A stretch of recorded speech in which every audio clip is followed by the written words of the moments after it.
여러분 안녕하십니까? 오늘은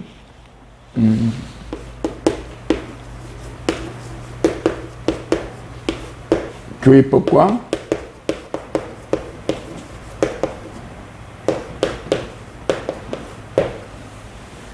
실정법 이해라고 하는 주제로 함께 이야기해 보도록 하겠습니다.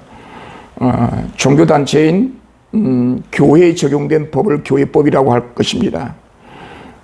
교회법은 교회와 그 관련 구성원들에게 적용된 그런 법이라 할 수 있죠. 실정법은 대한민국 국민에게 적용된 법인데 대한민국 헌법과 그 헌법에 산하 각종 법령들에 의해서 우리 모든 일반 국민에게 적용된 법을 이제 우리는 실정법이라 이제 그렇게 이야기할 수 있을 것입니다. 교회법이라고 했을 때, 교회는 기독교 이걸 그리스도교라 하죠. 삼일체 하나님을 믿으면서 하나님의 아들 예수 그리스도가 하나님의 아들로서 하나님 앞에 구원받는다. 예수 그리스도를 통해서 하나님 앞에 받는다고 믿는 종교. 그걸 우리는 기독교라고 하죠. 기독교는 예수 그리스도께서 오셔서 구약의 성경의 말씀대로 십자가에 죽으셨어요. 3일 만에 다시 부활하셨고 승천하셨죠. 3일 만에 십자가에 죽으신 지 3일 만에 부활하신 이후에 40일 동안 보이시고 부활 승천하셨죠. 그래서 사도들에 의해서 속사도 교부들에 의해서 기독교 초기 역사가 계속 이어져 왔습니다. 역사는 1054년에 동서교회가 분열이 있었죠. 동방교회와 서방교회죠. 이 서방교회를 이제 로마 가톨릭이라고 하죠. 1517년에 종교개혁이 일어났었는데 이 종교개혁은 로마 가톨릭과 개혁교회로 1517년에 이제 분열이 일어났었죠. 여기서 동방교회, 서방교회, 개혁교회 이 모든 교회를 기독교라고 한다.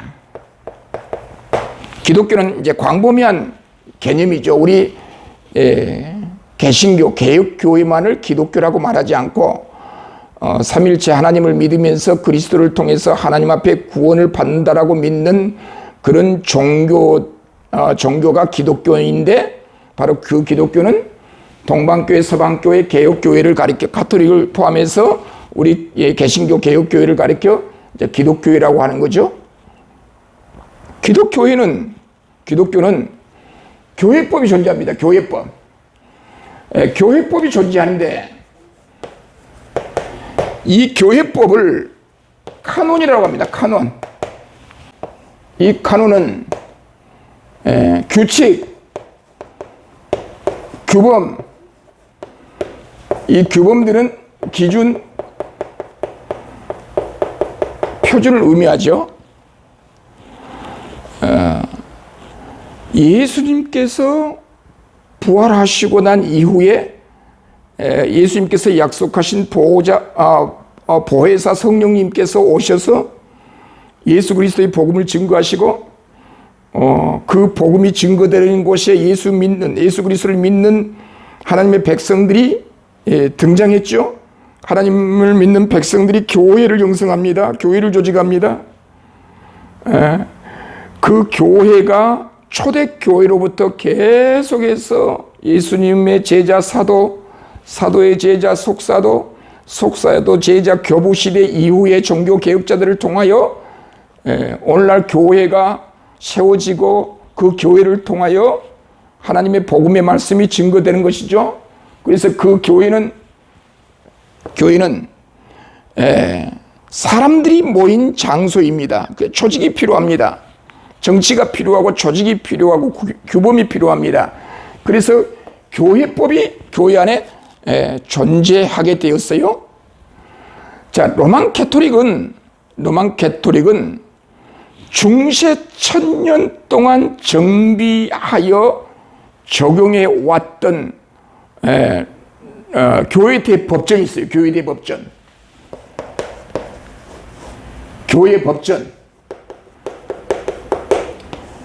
이 법전은 로만 카톨릭이 1000년 동안 만들어서 집행해 왔던 그런 교회법이 있는데, 이 교회법이 1752조로 구성되어 있어요. 그런데 칼빈은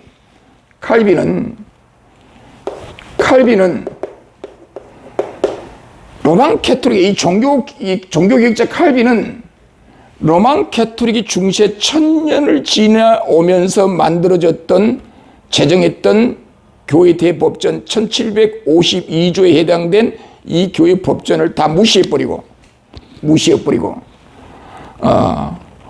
새로운 교회법을 제정하는 거예요. 1541년부터 1561년 20년 동안 로만 캐토릭의 교회 법전을 10분의 1로 축소시켜본 거예요. 10분의 1로 축소해서 총 34쪽짜리 제네바 교회법,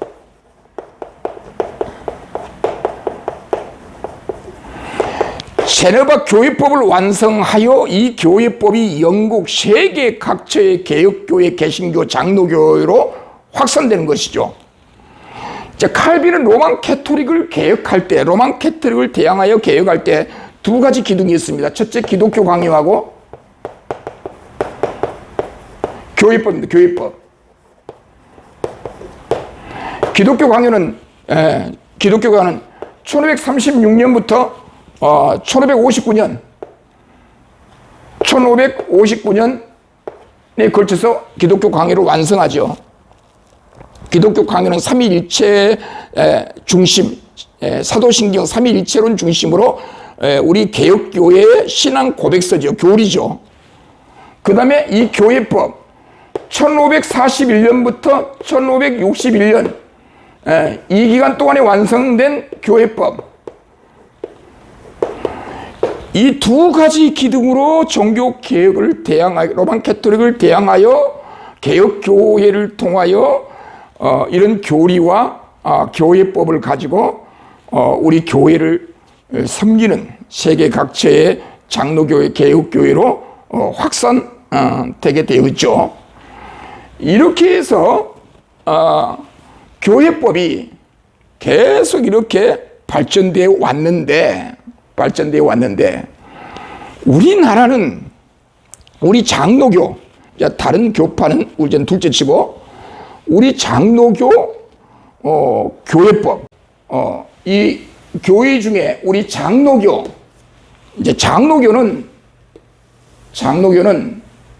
1884년 9월 20일 날 알렌 선교사가 제임포를 통해서 우리나라에 들어오죠. 최초의 개신교 장로교 선교사죠. 알렌 선교사는 중국의 상하이의 선교 사역으로 파송되었다가 거기서 적응하지 못하고 우리 미국 북장로교 선교회 본부의 허락을 받아서 우리 한국으로 한국 조선 선교사로 파송을 받아 1884년 9월 20일 날 제임포를 통해서 우리나라에 들어왔죠. 그래서 최초의 선교사 입국을 개신교 복음의 시발점으로 삼습니다. 1884년을. 1884년에 최초의 선교사가 들어와서 그 다음에 1885년 부활주일날 4월 5일 날 오후 3시에 언더우드 선교사와 하고 아펜젤러 선교사가 최초의 목사 선교사로 제네폴을 통해서 우리나라 들어오죠. 이렇게 해서 선교사가 우리나라에 들어와서 복음을 증거하고 교회가 세워지죠. 그래서 최초의 동노회가 1907년에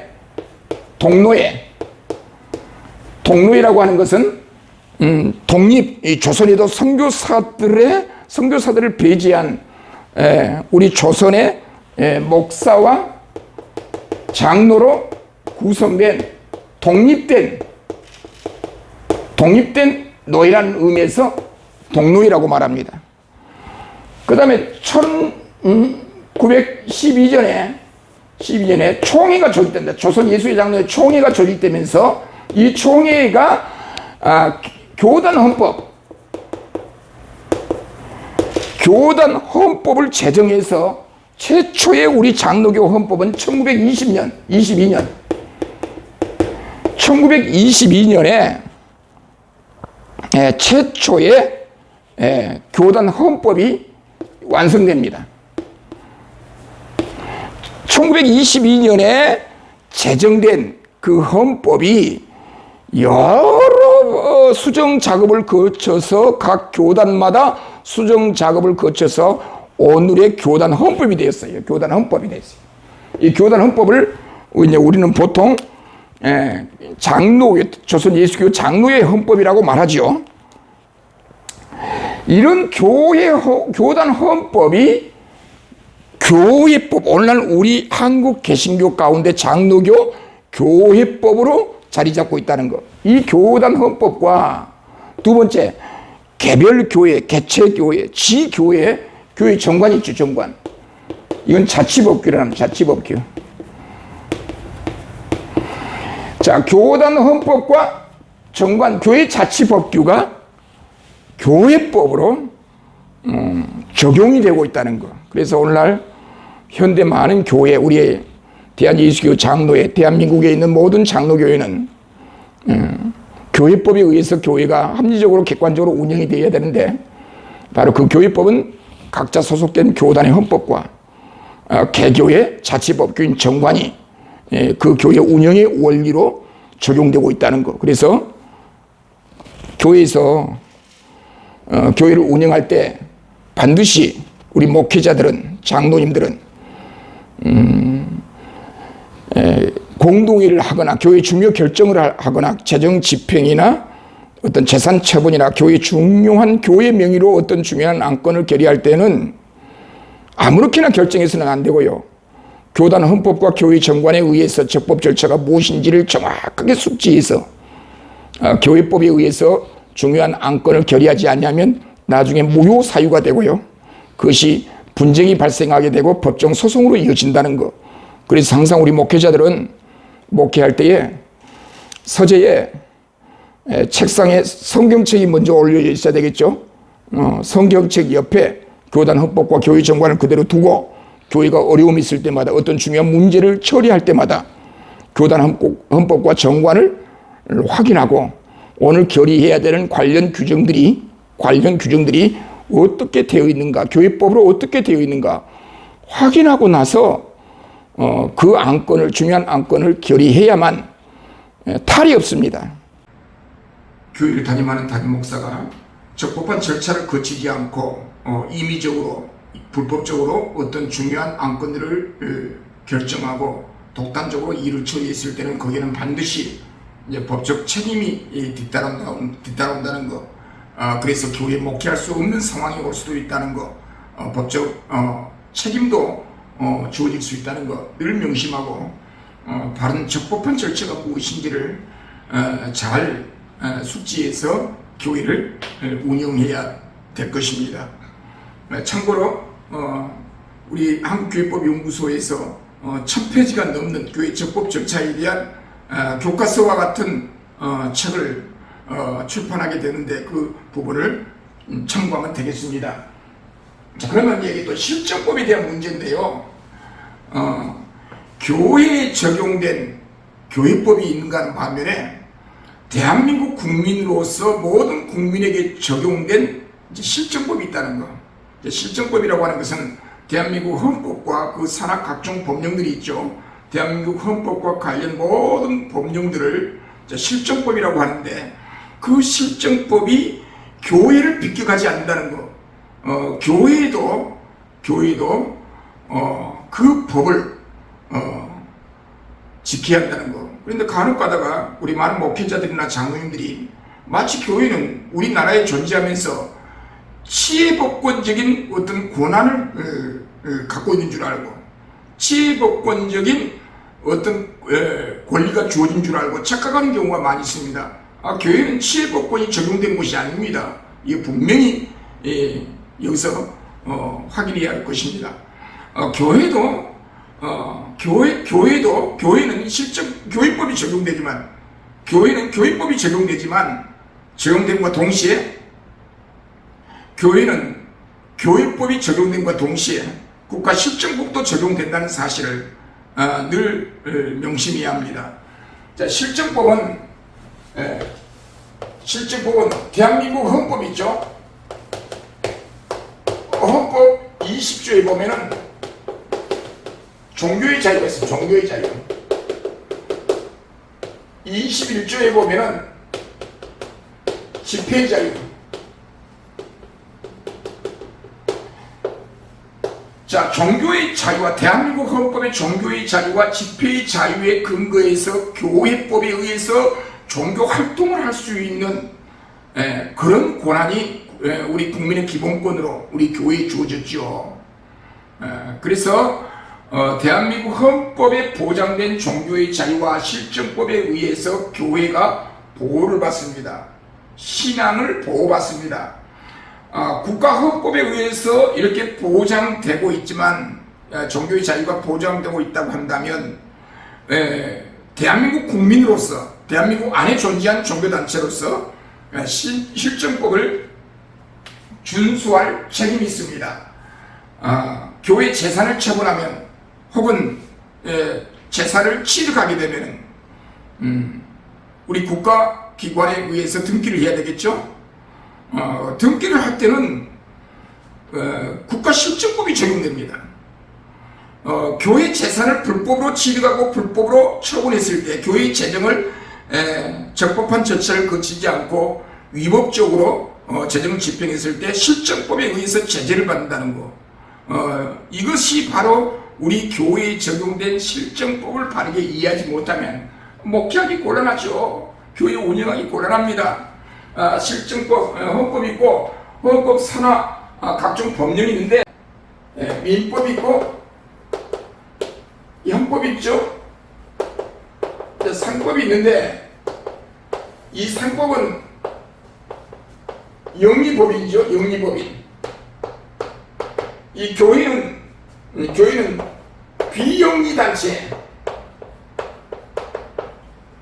단체이기 때문에 상법인 영리법인에 유추 적용을 시키지 않고 민법에 유추 적용을 시켜요. 민법의 법인은 비영리법인. 비영리법인 가운데 사단법인, 재단법인이 있는데, 비영리법인의 교회는, 비영리단체인 교회는 비영리법인인 사단법인에 유추 적용을 시켜서 국가 각종 모든 기관들이 이 법에 근거해서 교회를 판단하고 교회 법률 행위가 이루어지도록 한다는 것. 그래서 교회가 어떤 폭력 사건이 일어나게 되면은 국가실정법에 의해서 제재를 받게 되고, 재산을 불법으로 취득한다든가 교인청회권인 공동회를 불법으로 진행했을 때 결의의 유무에 대하여, 효력의 유무에 관해 논쟁했을 때 이제 보통 사법기관이나 법원에 제소해서 이제 소송으로 가는 경우가 많이 있죠. 이제 소송으로 갈 때는 국가기관은 법원이나 검찰 같은 국가기관은 교회법만 가지고 판단하지 않습니다. 교회법과 국가실정법을 통해서 그 분쟁의 사건을 판단하고 평가한다는 것, 판단한다는 것. 그래서 교회법도 잘 알아야 되지만 종교단체인 교회에 적용된 이 실정법을 정확히 이해하는 것도 교회가 건강한 교회로 운영되는 중요한 요건이라는 거. 따라서 우리 목회자들이나 교회를 운영한 중직자들 중에 장로님들은 고집스럽게 자기 고집으로 교회를 운영해서는 안 되고요. 바로 교회법과 실정법에 구속받는다는 거. 교회법과 실정법에 의해서 교회를 운영해야 한다는 거. 그렇게 운영하려면 교회법도 모르고 교회에 적용된 실정법도 모르는 가운데, 무지한 가운데 자기 멋대로 때법으로 교회를 운영하다가 나중에 교인 가운데 한 사람이라도 소송을 제기하면 법원이나 검찰에서 조사나 재판을 받게 되는데, 그때 몰라서 그랬습니다, 내가 몰라서 그랬습니다, 무식을 조건으로 핑계할 수 없다는 게 현행법입니다. 그래서 교회법과 실정법을 잘 이해해서 교회에 적용된 교회법, 교회에 적용된 실정법, 가장 기본적인 내용들을 숙지하셔서 교회를 건강하게 운영하는데 필요로 하는 그 법령들을 잘 이해했으면 좋겠습니다. 자, 오늘은 교회법과 실정법의 이해라는 제목으로 함께 살펴보았습니다. 감사합니다.